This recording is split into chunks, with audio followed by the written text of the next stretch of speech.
There are two types of stockholders that own shares of stock. They are individual and institutional. Individuals may own stock directly by purchasing shares in companies, usually through stockbrokers, or they may own shares indirectly, for example, by purchasing shares of mutual funds, buying insurance policies, or joining pension funds. Stockholders are a diverse group. People from particularly every occupational group own stock. They include professionals, managers, clerks, craft workers, farmers, retired persons, and even unemployed adults. Individuals and institutions own corporate stock for a number of reasons. They have many objectives, such as the first is economic objective. Foremost among these reasons is the goal of receiving an economic gain or a return on investment. Rather than placing such money in banks to earn interest with relatively little risk, investors choose stocks because they believe equities will produce greater gains. Different types of corporate ownership produce varying levels of return through dividends and increase in stock price. A company that pays a relatively high dividend is not likely to have rapid price appreciation. Conversely, a company with a good growth prospects and those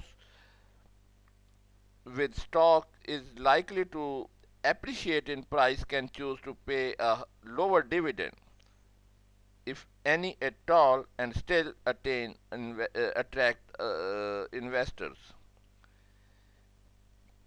Investors are thereby free to choose companies that are less speculative or more speculative, depending on their personal goals and willingness to assume risk.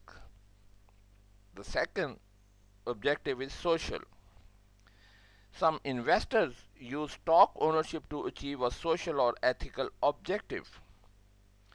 A growing number of mutual funds and pension funds screen companies in which they invest, weeding out ones that pollute the environment, discriminate against their employees, or make dangerous products like tobacco or weapons. Third objective is mixed objectives. Many investors, whether individuals or institutions, invest with both economic and social objectives in mind. They are interested in receiving good returns but also want to invest in socially responsible companies. Such investors require their